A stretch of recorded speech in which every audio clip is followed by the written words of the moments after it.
코로나 19의 재확산으로 우리는 힘겨운 시대를 살아가고 있습니다. 이럴 때일수록 교회는 나라와 민족을 위해서 그리고 교회를 위해서 더욱더 기도를 해야 될 때다, 그렇게 생각을 합니다. 지난 8월 18일 오후 5시에 총리의 발표가 있었습니다. 19일 0시부터 모든 예배는 비대면으로만 가능하다는 발표였습니다. 그래서 우리 교회도 이렇게 온라인으로 예배를 드리게 되었습니다. 그런데 우리는 이 비대면이라고 하는 말을 생각해 볼 필요가 있습니다. 물론 이 비대면이라고 하는 말이 사람과 사람의 얼굴을 보지 않고 드리는 예배를 말하기에 비대면 예배라고 말합니다만, 우리는 하나님과의 관계 속에서는 비대면이 있을 수 없다고 하는 것을 아셔야 됩니다. 기독교의 중심 사상은 코람데오 사상입니다. 코람데오라고 하는 뜻은 하나님 앞에서라고 하는 뜻을 가지고 있습니다.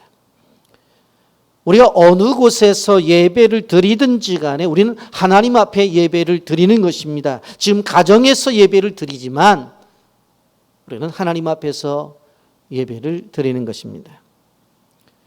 그럼 우리는 신앙의 선조인 다니엘을 보십시오. 바벨론 왕 느부갓네살 왕 때에 바벨론의 포로로 잡혀갑니다. 그러나 그는 늘 하던 습관대로 예루살렘 성전을 향해서 하루에 3번씩 창문을 열어놓고 기도를 드립니다. 땅은 바벨론 땅입니다. 그러나 그의 집도 바벨론에 있지만 창문을 열어놓고 예루살렘 성전을 향해서 기도를 드렸다고 하는 것은 바로 그는 지금 하나님 앞에 기도를 하고 있다는 생각을 하고 기도를 드렸을 것입니다. 여러분, 한국교회 역사를 보게 되어지면 6.25 전쟁 때도 그리고 1.4 후퇴 때도 예배를 쉰 적이 없었습니다만은 이러한 전염병의 일로 인해서 우리가 가정에서 예배를 드린다고 하는 것은 너무나 가슴이 아픈 일입니다. 그러기에 모든 성도들이 하루빨리 모여서 드리는 예배를 드리기 위해서 하나님 앞에 기도를 드려야 될 것이라 생각되어집니다. 여러분, 예수님의 사역 초기에 바로 예수님의 편에 서서 예수님을 극진히 도와준 증거한 한 인물이 있었습니다. 우리가 지금 계속 생각해 보고 있는 세례 요한이라고 하는 사람입니다. 그는 예수님의 방패막이가 되어졌고 예수님 편이 되어졌어요. 적극적으로 예수님을 옹호한 것을 볼 수가 있습니다. 우리는 이러한 세례 요한의 모습을 보면서 우리도 이러한 세례 요한의 모습이 나타나야 되겠다 하는 생각을 가지게 됩니다. 여러분, 세례 요한이 요한복음 1장 29절에 뭐라고 말해요? 보라, 세상 죄를 지고 가는 하나님의 어린 양이라고 그 예수님에 대해서 이야기를 한 것을 바라볼 수가 있습니다. 여러분, 우리가 요한복음의 말씀을 지금 묵상하면서 은혜를 받고 있는데 요한복음 1장에는 바로 두 제자를 부르시고 빌립과 나다나엘을 부르신 장면이 나타납니다. 그리고 요나서 2장에 와서는 바로 가나의 혼인잔치에서 물로 포도주를 만든 그리고 성전을 깨끗게 하신 그 사역이 나옵니다. 그리고 요한복음 3장에 가서는 니고데모와의 대화 속에서 그의 문제를 해결해 주시고 계속해서 사역을 하는 가운데서 오늘 이제 본문이 나온 것을 보게 되어집니다. 여러분, 예수님의 사역을 보게 되어지면 끊임없이 어떤 문제가 나타났을 때 그 문제를 해결해 주신 것을 볼 수가 있습니다. 이런 가나 혼인잔치에 포도주가 떨어졌어요. 그 문제를 어떻게 해결하세요? 물로 포도주를 만듭니다. 여러분, 성전에서 예배의 장소고 그 장소가 기도의 장소고 그 장소가 교제와 선교의 장소임에도 불구하고 그곳에서 어떻게 했어요? 소를 팔고 양들을 팔았어요. 돈을 바꿨어요. 예수님께서 상을 뒤집어 엎으면서 정결하게 했어요. 문제를 해결하셨어요. 한밤중에 니고데모가 찾아왔어요. 그리고는 자신에게 마음에 의문점을 가지고 있는 영성의 문제에 대해서 질문을 해요. 예수님께서 광야의 노뱀의 사건을 예로 들어서 자신의 십자가의 사건을 이야기하면서 니고데모가 가지고 있는 문제를 해결해 주세요. 이것을 보게 되어지면 어떠한 문제든지 간에 예수님이 해결해 주신다라고 하는 것을 알 수가 있어요. 그렇다고 한다면 우리의 삶 속에서 아주 적은 문제이든 큰 문제이든지 간에 그 문제를 해결하시는 분은 예수님이시다 하는 것을 우리가 기억하면서 우리의 삶 속에 나타나는 어떠한 문제든지 간에 예수님에게 찾아오셔서 문제를 해결하는 귀한 은혜가 있기를 예수님의 이름으로 축복합니다. 오늘 본문에 보게 되어지면 예수님 주변에서 하나의 새로운 문제가 또 발생이 되었죠. 그게 뭐냐면 비교의식이었어요. 예수님께서 니고데모와의 대화를 마친 다음에 예수님이 제자들과 함께 바로 세례를 베푸는 사역을 하고 계셨어요. 요한복음 3장 22절 23절에 보면 그 후에 예수께서 제자들과 유대 땅으로 가서 거기서 유하시며 세례를 베푸시더라. 요한도 살림 가까운 에논에서 세례를 베푸니 거기 물이 많음이라. 그러므로 사람들이 와서 세례를 받더라. 무슨 이야기인가 하면 니고데모와의 대화를 하고 나서 예수님과 예수님의 제자들이 세례 예식을 행해요. 그런데 그때에 늘 하던 대로 세례 요한도 세례 요한의 제자들과 함께 또 사람들에게 세례 예식을 행하고 있었어요.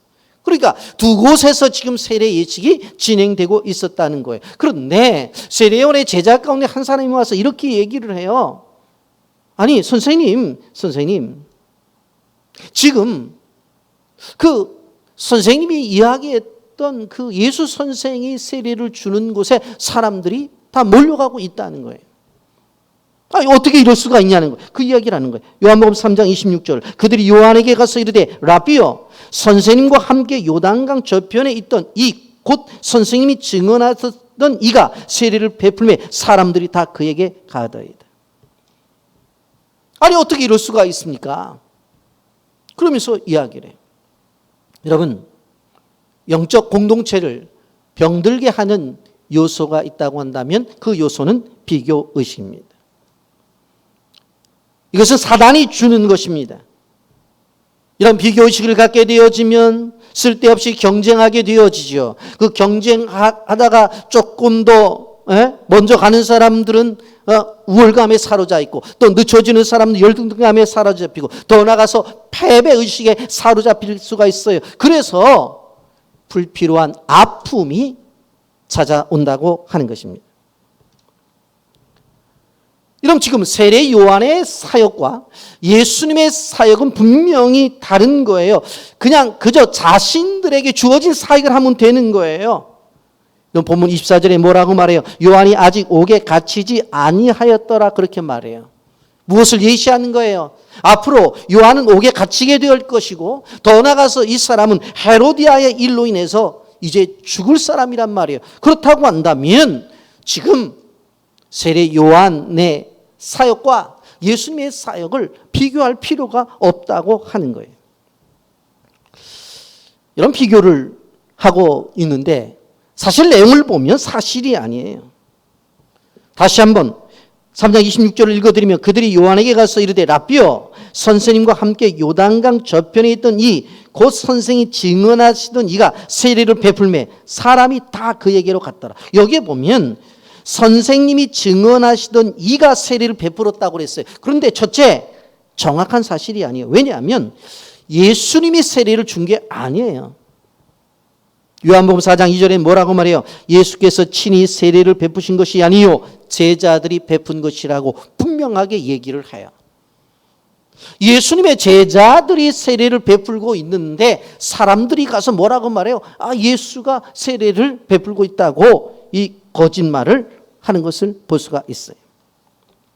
두 번째로 보게 되어지면 거짓과 함께 과장하는 것을 볼 수가 있습니다. 여기 보면 다 그에게로 가더이다. 모든 사람들이 그에게 갔다는 거예요. 그렇지 않습니다. 지금 세례 요한에게 세례를 베풀 때 그쪽으로 오는 사람도 있었고 예수님의 제자들이 세례를 베풀 때 그쪽으로 가는 사람들이 있었어요. 그런데 다 갔대요. 다 갔대. 과장이죠. 어떤 집안에서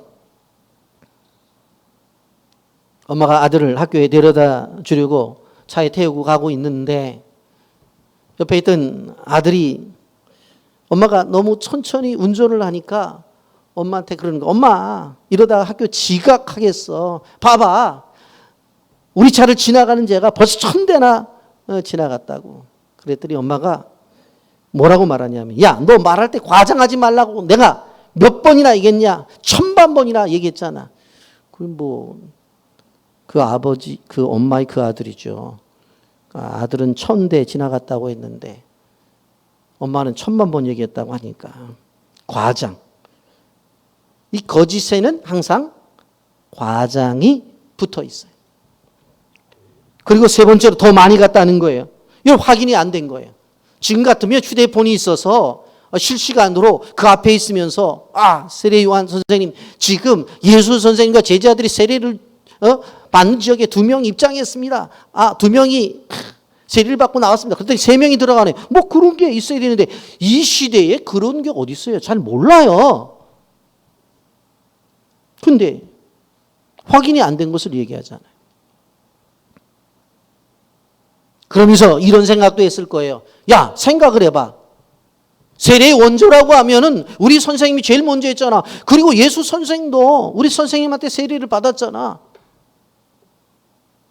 무슨 장충당 촉발 원조냐고요. 네? 우리 교회에서도 마찬가지예요. 누가 먼저 왔냐고. 누가 먼저 집사가 되었고 누가 먼저 권사가 되었냐고. 여러분 물론 교회에서 섬기는 일을 위해서 내가 그래도 오래 믿었으니까 내가 섬겨야 되지. 내가 먼저 집사가 되고 내가 먼저 권사가 되었으니까 일은 내가 해야 되지 하면 참 좋죠. 그런데 그게 아니라 자리싸움을 하고 자기가 주장을 하면서 어떠한 주권을 가지려고 한다면 그건 잘못됐다고 하는 거예요. 여러분 세례 요한에게 찾아가서 이야기하는 사람, 이 사람의 접근 방법이 잘못되었다고 하는 것입니다. 오늘날도 좋지 않은 이야기들을 가지고 와서 이야기를 하는 사람들이 있어요. 결코 바른 행동이 아니에요. 우리가 알아야 될 것은 비교의식에 사로잡히면 마귀의 밥이 된다는 것을 알아야 돼요. 비교하게 되면 경쟁하게 되어지고 경쟁하게 되어지면 앞서가는 사람이 있고 뒤서는 사람이 있어요. 결국은 그 일로 인해서 바로 좌절하고 실패하는 사람들이 있단 말이에요. 다 하나님 안에서 한 편인데 하나님 나라 안에서 바로 한 공동체인데 여러분 이들이 예수님에 대한 표현도 한번 보세요. 26절 보면 그들이 요한에게 가서 이르되 라비여 선생님과 함께 요단강 저편에 있던 곧 선생님이 증언하시던 이가 세례를 베풀매 사람이 다 그에게로 가더이다. 여기 보면 세례 요한은 라비여 그리고 선생님 그런 말을 쓰고 있는데 예수님에 대해서는 뭐라고 말해요? 요단강 저편에 있던 곧 선생님이 증언하시던 그리고 다 그에게로 그에게 그런 표현을 쓰고 있어요. 여러분 예수님에 대해서 표현 방법이 비하가 되고 있어요. 그런데 세례 요한이 이 이야기를 듣고 뭐라고 말을 해요? 27절 보십시오. 요한이 대하여 이르되 만일 하늘에서 주신 바가 아니면 사람이 아무것도 받을 수 없느니라고 그랬어요. 모든 것이 하나님께로부터 오기 때문에 하나님이 주셔야 되는 것이다. 아무리 세례를 하겠다고 예수님의 제자들이 인다 할지라도 하나님이 보내시니까 가는 것이지 하나님이 보내시지 아니하면 안 갈 거라는 거예요. 그러니 이렇게 되어진 것도 누가? 하나님이 하시는 거라는 거예요. 여러분, 성공과 실패는 내 능력에 있는 것이 아니라 하나님에게 달려있다는 것을 성경이 말하고 있어요. 여러분, 우리가 선교사들을 우리가 연구하다 보면 이해가 되지 않는 부분들이 있습니다. 여러분, 예레미야 선지자를 한번 보세요. 그는 예레미야 1장 5절에 보면 내가 너를 모태에 짓기 전에 너를 알았고 내가 배에서 나오기 전에 너를 성별하였고 너를 여러 나라의 선지자로 세우기로 하기로 했어요. 아니, 모태에서 짓기도 전에, 어머니 뱃속에서 만들어지기도 전에 하나님이 아셨대. 내가 배에서 나오기 전에 너를 성별하였대. 엄마 뱃속에서도 나오기 전에 이미 구별하였다는 거예요. 그리고 여러 나라의 선지자로 세웠다는 거예요. 단순히 이스라엘 나라가 아니라 주변 나라에게도 말씀을 전하는 선지자로 세웠대요. 여러분, 예레미야는 예루살렘 근처 아나돗에서 제사장 hil기야의 아들로 태어납니다. 20세를 전후해서 그가 부름을 받고 유다의 마지막 왕 시드기야 왕 때까지 복음을 전했으니까 오랫동안 복음을 전한 사람이에요. 출생부터 훌륭해요. 예레미야서를 예레미야가 썼는데 52장이에요. 애가를 5장을 썼죠. 예레미야 애가. 그래서 도합 쉬운 7장을 썼어요. 대선지자예요. 그런데 이렇게 어머니 뱃속에서 만들어지기 전부터 바로 하나님이 예정을 했다고 말씀했고, 그가 젊어서 부름을 받고, 그리고 그가 이렇게 오랫동안 사역하고 하나님 주신 메시지를 무려 57장이나 쓴 그러한 대선지자인데 나가서 복음을 전하는데도 듣지를 않아요. 듣지를 않아요. 그래서 예루살렘 거리를 다니면서 눈물을 흘리면서 하나님의 메시지를 전했기 때문에 예레미야를 우리는 누구라고 말해요? 바로 눈물의 선지자라고 그렇게 말하는 거예요. 그런데 그런 선지자를 어떻게 해요? 왕궁 감옥에 가두어 버리잖아요. 그런데 또 하나의 선지자를 생각해 봐요. 요나라고 하는 선지자예요.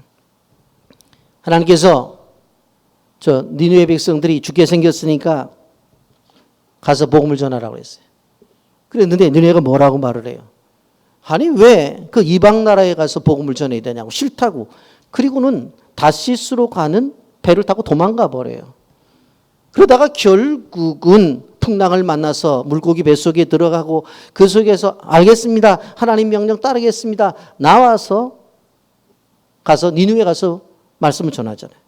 그런데 니느웨 가서 말씀을 전한 말씀의 내용을 보면 딱 5마디예요. 요나서 3장 4절에 보면 40일이 지나면 니느웨가 무너지리라. 딱 5마디.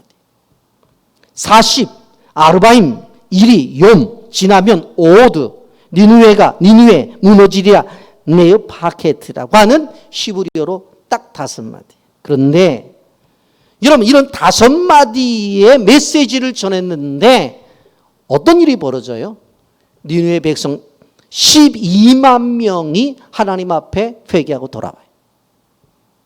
여러분, 그런데 왕에서부터 백성까지 이렇게 하나님 앞에 베옷을 입고 회개하고 금식한 것, 그건 참 대단한 일인데 더 나가서 보면 짐승들까지도 바로 금식을 했다고 그렇게 말을 해요. 여러분, 니느웨가 그런 회개 역사가 나타나. 그런 니느웨 서가 를 기록하고 있는 요나서는 몇 장이요? 4장밖에 안 돼, 4장. 여러분, 그러니까 하나님이 함께 하신다고 하는 일들에 있어서 우리가 지금 예레미야와 요나를 잠깐 비교해서 생각을 해보았는데 하나님이 하셔야 된다고 하는 거예요. 하나님이 허락하시면 요나 같은 불순종하는 선지자도 큰 부흥을 일으킬 수가 있다. 그래서 오늘 우리가 기억해야 될 것은 이 코로나19 사태 속에서 모든 사회 구조가 위축이 되어지고 교회도 모여서 예배를 드릴 수 없는 그런 상황이 되었지만 이 속에서 우리는 하나님이 함께 하시면 부흥을 맛볼 수 있다고 하는 믿음을 가져야 되는 거예요. 아멘입니까? 여러분.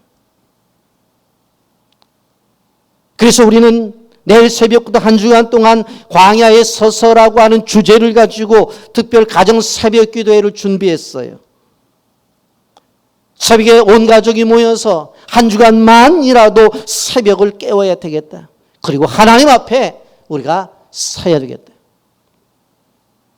여러분 물론 힘들고 어려울 줄 압니다. 그러나 제가 부탁드리는 것은 내일 새벽부터 좀 한 주간만이라도 바로 이 새벽에 온 가족이 일어나서 영상을 통해서 하나님 앞에 예배를 드리는 그런 모습을 통해 우리가 당하는 고난을 빨리 회복해야 되겠다고 하는 간절함을 보여야 되겠다고 생각을 합니다. 여러분 이러한 모습 속에서 우리가 한 가지 주의 깊게 봐야 되는 것은 세례 요한의 자기 인식이에요. 어떻게 보면 사명이라고도 표현할 수 있는 것이에요. 세례 요한은 예수께서 뭐라고 표현했어요? 누가복음 7장 28절에 여자가 낳은 자 중에 요한보다 큰 자가 없다고 그렇게 말을 했어요. 예수님께서 친히 인정을 했어요. 참된 선지자로 인정을 받는 사람이었어요. 여러분 예수님뿐만 아니라 당시에 유대 종교 지도자들과 이스라엘 백성들 모두가 세례 요한에 대해서 인정을 했어요. 그러나 세례 요한은 자기의 사역이 길지 않고 짧을 것이라고 하는 것에 대해서 그는 알고 있었어요. 그리고 그는 자기의 사역이 다른 것이 아니라 자신이 어떠한 존재인가를 이야기하게 될 때에 바로 예수님이 누구인가를 보여주는 사역을 위해서 자기가 있다고 그렇게 얘기를 했어요. 그래서 요한복음 1장 29절에 보면 뭐라고 말씀해? 보라, 세상 죄를 지고 가는 하나님의 어린 양이로다. 예수님을 보면서 세상 죄를 지고 가는 하나님의 어린 양이라고 고백을 해요. 그 이야기를 듣고 예수님을 따라간 사람 있죠? 안드레예요. 근데 안드레는 혼자 가지 않고 자기의 형제인 베드로에게 찾아가서 자기가 메시아를 만났다고 하면서 그를 데리고 가요. 요한복음 1장 41절 그가 먼저 자기 형제 시몬을 찾아가 말하되 우리가 메시아를 만났다고. 메시아는 번역하면 그리스도라. 안드레가 데려온 베드로를 보게 되어질 때에 예수님께서 뭐라고 그를 인정합니까? 42절에 보면 데리고 예수께 오니 예수께서 보시고 이르시되 내가 요한의 아들 시몬이니 장차 게바라 하리라 하시니라. 게바는 번역하면 베드로라. 세례 요한은 자신의 제자일지라도 바로 예수를 따르겠다고 한다면 그냥 다 가라는 거예요. 왜냐하면 자신보다도 예수의 영광이 나타나기를 바라는 마음이 자기에게 있어요. 분명히 예수님께서 여자가 낳은 자 중에 요한보다 큰 자가 없다고 말을 했지만 그러나 자신은 예수님과 비교할 때 비교할 수 없는 존재라는 것을 그는 알고 있었어요. 예수님은 말씀 그 자체이고 자신은 바로 그 말씀을 외치는 광야의 소리에 불과하다고 말을 했어요. 요한복음 1장 23절에 이르되 나는 선지자 이사야의 말과 같이 주의 길을 곧게 하라고 광야에서 외치는 자의 소리로다 하니라 그랬어요. 주의 길을 곧게 하는 것이 자신의 사명이라는 거예요. 이것이 사역의 목표예요. 그래서 세례 요한은 이 사역에 충실한 것을 볼 수가 있습니다. 세례 요한은 오늘 28절을 통해서 자기 자신을 분명히 이야기해요. 내가 말한 바 나는 그리스도가 아니요 그의 앞에 보내심을 받은 자라고 한 것을 증거할 자는 너희니라. 나는 그리스도가 아니다. 나는 그리스도가 아니다. 이 이야기는 자신의 위치를 분명히 안다고 하는 거예요.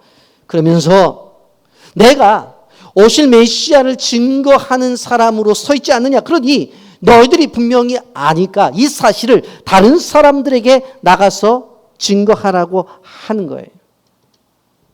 세례 요한은 자신의 입술로 새 시대의 도래를 이야기해요. 이제는 내 시대는 흘러갔고 새로운 시대가 온다라고 하는 것입니다. 그러면서 뭐라고 말을 해요? 나는 신랑 되신 예수님의 음성을 듣고 신랑 되신 예수님의 옆에 있으면서 그분이 오심에 대해서 기뻐하는 기쁨으로만도 나는 만족하다는 거예요. 요한복음 3장 29절 말씀입니다. 신부를 취하는 자는 신랑이 나서서 신랑의 음성을 듣는 친구가 크게 기뻐하나니 나는 이러한 기쁨으로 충만하노라. 나는 이러한 기쁨으로 충만하였노라 그랬어요. 이러한 기쁨이 어떤 기쁨이에요? 신랑이 기뻐하는 그 기쁨을 보고 옆에서 기뻐하는 기쁨. 자신은 신랑이 아니라 신랑 친구라고 하는 거예요. 여러분, 유대인의 풍俗에 의하면 신랑 친구들이 그 친구가 결혼을 할 때 모든 일들을 세부적인 일들까지 다 맡아서 했어요. 우리도 마찬가지잖아요. 결혼식장에 가게 되어지면 친구들이 축의금 접수하죠. 그리고 식당 어디로 가라고 안내도 하죠. 그리고 또 사진도 찍어주죠. 친구들이 하잖아요. 들러리가 있는 거예요. 세례 요한은 나는 예수라고 하는 신랑 옆에 있는 들러리로서 있는 사람이라고 하는 자신의 정체성을 분명히 이야기했어요. 이런 결혼식장에 가서 제일 생각이 없는 사람이 누구냐? 신랑보다 제일 멋있는 사람이 되겠다고 신랑보다 더 잘 차려입고 신랑 옆에 가서 있으면서 다른 사람들한테 야, 내가 신랑보다 멋있지 않냐? 하는 사람이 정말 생각 없는 사람이에요. 어떤 사람이 생각 없는 사람이에요. 신부보다 시간을 더 들여서 화장을 하고 더 좋은 미장원에 가고 더 좋은 옷을 입고 와서 주변의 사람들에게 야, 내가 오늘 신부보다 이쁘지 않냐? 그렇게 말하는 사람은 정말 생각이 없는 사람이에요. 결혼식에는 누가 주인공이 되어져야 돼요? 바로 신랑과 신부가 주인공이 되어져야 돼요. 일상생활에 있는 이 이야기를 가지고 와서 세례 요한은 설명해 주는 거예요. 결혼식장에서 누가 주인공이 되어져야 되느냐? 바로 예수님이시다. 그리고 내가 기뻐할 수 있다는 것은 그 신랑을 보고 들러리로서 기뻐하는 것이다. 그 이야기를 하는 거예요.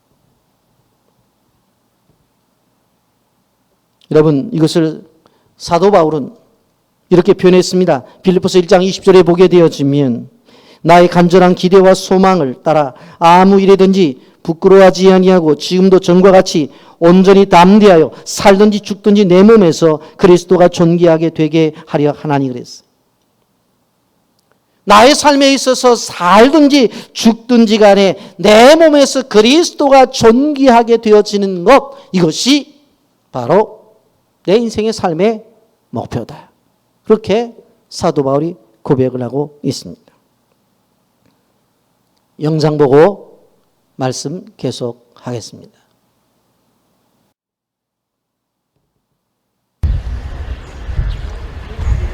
네팔 카트만두의 티미 병원. 이곳에는 히말라야의 슈바이처럼 불리는 한국인 선교사가 있다. 백발이 성성한 올해 79의 강원희 선교사.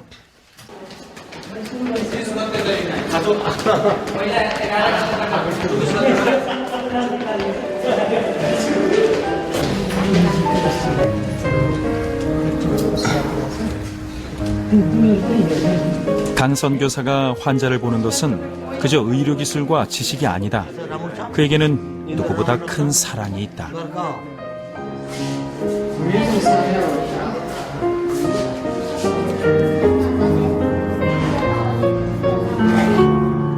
강 선교사가 의료 선교를 시작한 것은 지난 1982년. 그의 나이 49에 내린 결단이었다. 많은 이들이 꿈을 접는 나이에 그는 새로운 비전을 품고 연세대 1호 의료 선교사가 됐다. 가장 가난한 나라를 택해서 찾아온 네팔, 그리고 방글라데시와 스리랑카, 에티오피아까지. 그는 가난한 자들을 고치는 의사로 30년을 보냈다. 의사와 간호사로 만나 가정을 이룬 부부는 더불어 살아온 세월의 대부분을 선교 현장에서 보냈다. 최근에는 건강이 나빠져 함께 이동 진료에 가지는 못하지만 최하순 사모는 언제나 헌신적인 섬김으로 강 선교사에게 힘을 주었다. 그러나 최 사모 역시 처음에는 갑작스러운 남편의 선교 결정을 반대했다고 한다. 어려웠죠. 저는 찬성을 안 했어요. 처음부터. 저는 맨 처음에 반대를 했어요. 그러니까는 장로님은 마음에 이미 다 결정을 했는데 이제 나한테 또 의논을 하더라고요. 근데 우리가 가족이 전부 다 옮기는 게 아니고 우선 둘이만 가고 애들은 고등학생이었었고 대학 입시를 앞둔 애들이기 때문에 반대를 했어요. 자기 인생을 한 마리의 물고기라 생각하고서는, 그러니까 머리 쪽 앞토막도 아니고 꽁지 쪽도 아니고 자기 인생의 가운데 토막을 하나님한테 드리고 싶다고. 그 얘기 들으면서 내가 한 방 얻어 맞았지 뭐. 정신이 그냥 버쩍 들더라고요. 이러한 그래서 사랑과 헌신은 기독교 포교가 금지된 나라에 교회가 세워지는 기적을 만들어내기도 했습니다. 그 사람들 얘기가, 야, 기독교인들이 이렇게 좋은데 우리가 왜 반대하느냐. 그거였어요. 그래가지고, 결국은 교회가 세워졌고. 올해 79세인 강 선교사는 85세까지 네팔 오지에서 복음을 전하겠다는 계획을 세웠습니다. 특히 복음을 들어본 적도 없고 아랫마을로 내려올 일도 없는 고산지대 주민들에게 훈련된 전도자를 파송하는 방법도 구상 중입니다. 그리고 선교라는 거는 무슨 문화권이 다른 데 가서 복음 전하는 거다. 저는 예수 믿는 사람의 삶의 결정체가 선교라는 게, 이 삶의 바탕이, 온 그 삶의 집중, 그 결정체가 이제 선교로 이어진다. 그렇게 생각해.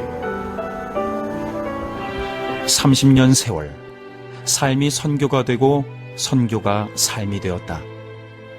간단한 약품만 있어도, 깨끗한 물만 있어도 병이 나을 수 있는데 열악한 환경에서 고통받는 이들, 강원희 선교사는 주님이 부르시는 그날까지 이들을 사랑으로 품고 싶다.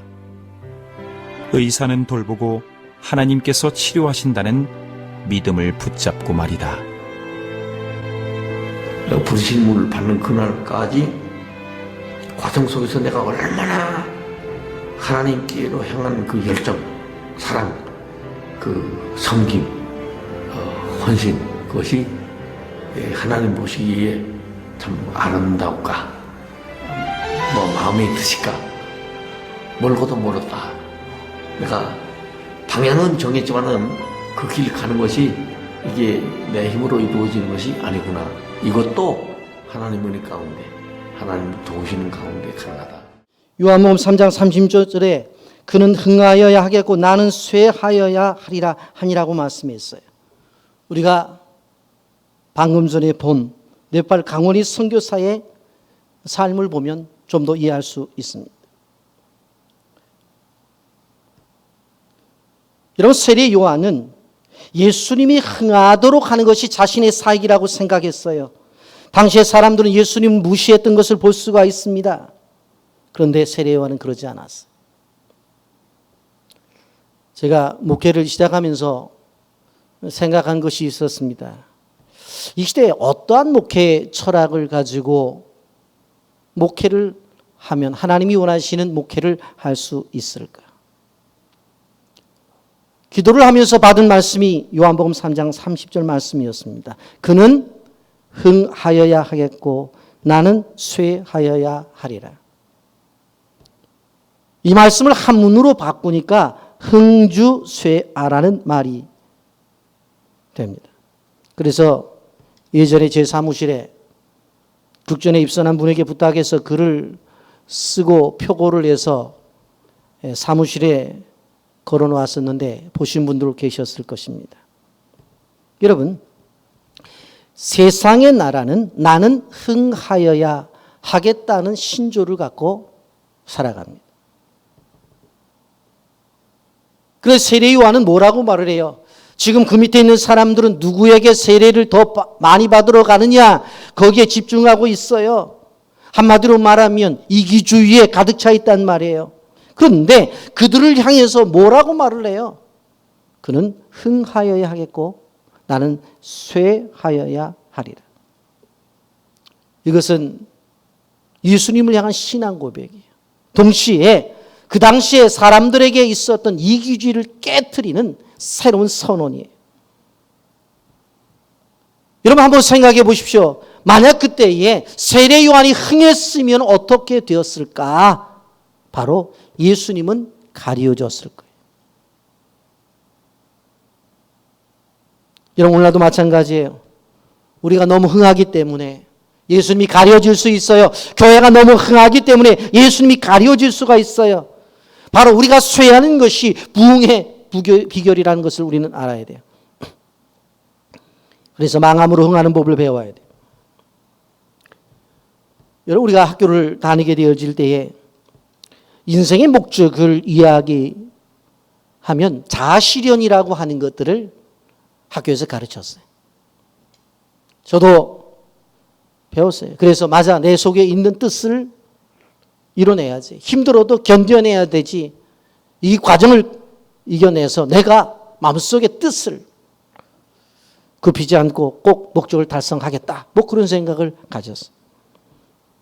근데 성경을 보니까 그 자라고 하는 것이 죄로 인해서 심각하게 오염이 되어 있는 것을 알게 됐어요. 여러분 로마서 3장 23절에 모든 사람이 죄를 범하였으며 하나님의 영광이 이르지 못하더니 라고 그렇게 말씀해요. 여러분 그렇다면 우리가 죄로 인해서 우리의 속이 오염이 되어져 있어요. 질투, 미움, 욕심 이런 것들이 가득 차 있는데 그러면 자아실현이 된다고 해서 이것이 실현되어지면 어떻게 될까요? 결국 세상은 바로 죄악된 세상으로 더 확장될 수밖에 없는 거예요. 여러분 그러므로 우리가 기억해야 돼요. 우리는 제일 먼저 무엇이 회복이 되어져야 돼요. 우리는 하나님의 형상대로 만들어진 존재예요. 하나님의 형상을 따라 하나님의 모양대로 하나님이 사람을 만들었잖아요. 그러니까 먼저 그 실질적으로 하나님이 만든 형상으로서 회복이 이루어지고 그것이 바로 세상 속에서 나타나는 자아실현이 이루어져야 된다라고 하는 거예요. 그러면 진정한 하나님 만드신 피조물로서의 그러한 자아실현이 이루어진다고 한다면 우리가 가는 곳 어떤 곳이든지 간에 그것이 하나님의 나라가 세워지겠죠. 여러분 우리가 기억해야 될 것은 주님이 드러나기 위해서는 우리는 쇠하여야 되고 하나님은 흥해져야 된다고 하는 것입니다. 죄인 되는 나는 낮춰지고 왕 되신 하나님의 이름은 드러나야 된다고 하는 것입니다. 인간을 살아가면서 공감하지만 인간이 흥하면 얼마나 흥하겠어요. 여러분 해 아래에 있는 모든 삶이 허무한 삶이라고 하는 것을 우리는 다 알 수 있을 거예요. 여러분 우리의 삶을 통해서 주님은 흥하고 나는 쇠하는 구체적인 삶을 실천하시기를 바랍니다.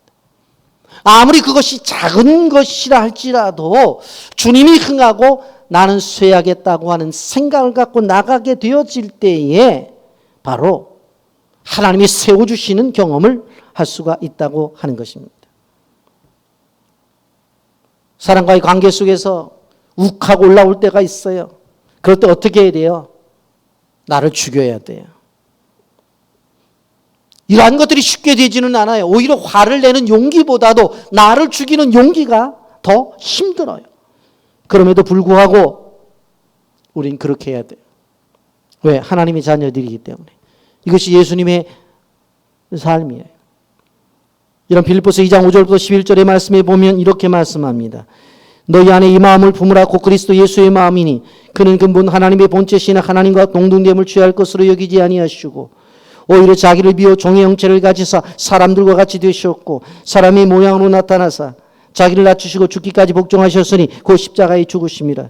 이러므로 하나님이 그를 지극히 높여 모든 이름 위에 뛰어난 이름을 주사 하늘에 있는 자들과 땅에 있는 자들과 땅 아래에 있는 자들로 모든 무릎을 예수의 이름에 꿇게 하시고 모든 입으로 예수 그리스도를 주라 시인하여 하나님 아버지께 영광을 돌리게 하셨느니라.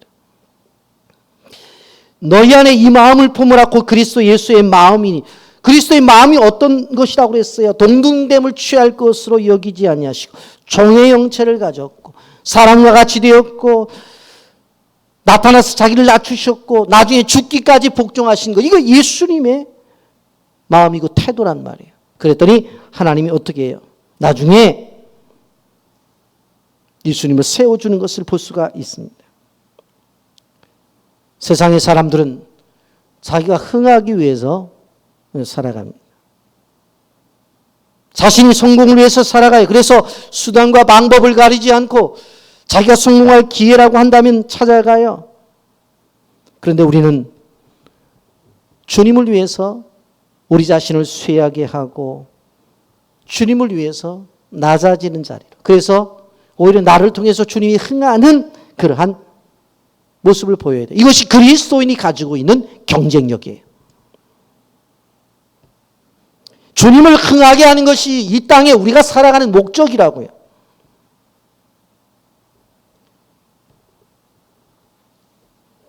여러분, 이러한 것들이 쉽게 되지를 않기 때문에 용기를 가져야 된다는 것을 기억해야 돼요. 세상의 사람들은 세상에 살아남기 위해서는 이기주의적 사고를 가져야 된다고 말을 해요. 그런데 거짓입니다. 나는 낮추고 주님이 흥하게 되어질 때에 오히려 이 땅에서 성공하는 사람이 된다는 걸 알아야 돼요. 이기주의로 가득 찬 세상이지만 하나님이 주시는 마음을 품어야 된다는 걸 알아야 돼요. 살든지 죽든지 오직 예수 그리스도만 내 몸에서 존귀하게 된다는 생각을 가져야 돼요. 그 사람이 성공하는 사람이요. 그런 교회가 바로 성공하는 교회라는 것을 기억해야 돼요.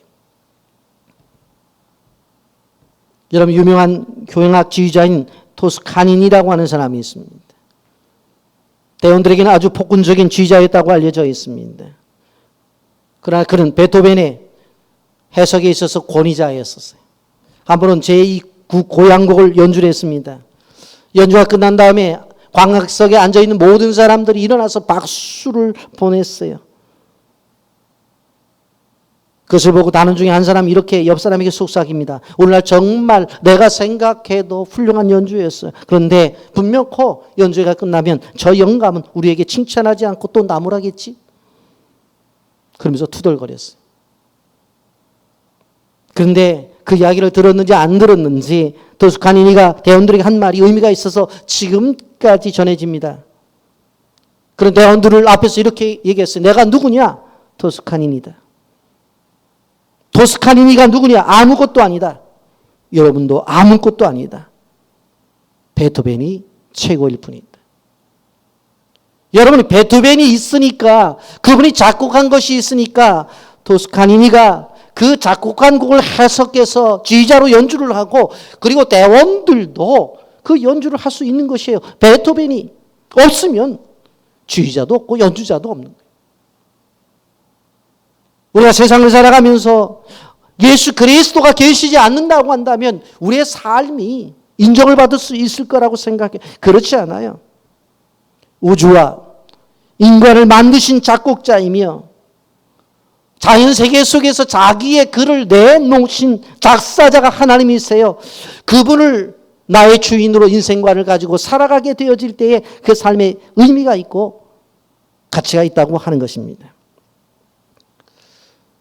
말씀을 정리하려고 합니다. 올해 장마는 유독 길었습니다. 기상청의 이야기를 들어보니까 54일의 장마였다고 그렇게 말을 해요. 앞으로도 여러 가지 기후변화로 인해서 많은 어려움이 있을 거라고 생각해요. 여러분, 이런 자연적인 기후의 변화만이 있을 것인가? 아닙니다. 인간이 살아가는 세상 속에서 엄청난 변화가 있을 것입니다. 세계는 급변하고 정치적인 혼란도 찾아오게 될 것이에요. 영적으로 더욱더 어두운 세대를 살아가게 될 것이에요. 여러분, 교회의 권위는 추락하고 목회자의 신뢰도는 무너지고 있습니다. 세상 사람들이 교회를 향해서 손가락질하고 있어요. 이러한 시대 속에서 우리는 살아가고 있다는 것을 기억해야 돼요. 이런 속에서 그리스도를 전해야 된다. 쉽지 않습니다. 여러분, 우리는 그러므로 세례 요한이 살아갔던 이 모습을 바라보면서 세례 요한이 살아갔던 방법을 선택해서 살아가야 된다고 하는 것입니다. 예수님이 흥하기 위해서 나는 쇠하겠다. 예수님이 흥하기 위해서 나는 희생해야 되겠다. 하나님의 교회가 흥하기 위해서 내가 손해를 봐야 되겠다. 이것이 바로 세례 요한의 방법이에요. 여러분, 내가 이익을 보고 내가 지지 않으면 절대로 예수님은 흥할 수가 없어요. 우리가 증인으로 부름을 받았다고 하는 이유는 바로 이 사실을 증거하고 이 사실을 우리가 삶으로 실천해서 나타내라고 하는 하나님의 뜻이에요. 이 사명을 이루기 위해서 우리는 손해를 봐야 돼요. 희생을 기꺼이 감당해야 된다는 것을 기억해야 됩니다. 예수님이 어떤 존재라고 그랬어요? 34절에 보면 하나님이 보내신 분이에요. 35절에 아버지께서 만물을 그 손에 주셨다고 말했고 36절에 아들을 믿는 자에게는 영생이 있다고 그랬어요. 그러니까 예수님에게 영생으로부터 시작해서 세상의 모든 것들이 다 가지고 있어요.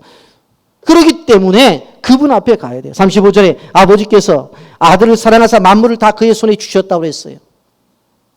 그런데 그분이 어떻게 사셨느냐? 그렇게 모든 것을 가지고 계신 분이 어떻게 살았냐?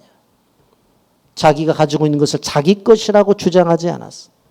그리고 나중에 목숨까지도 다 내어 놓으셨다고 하는 것입니다.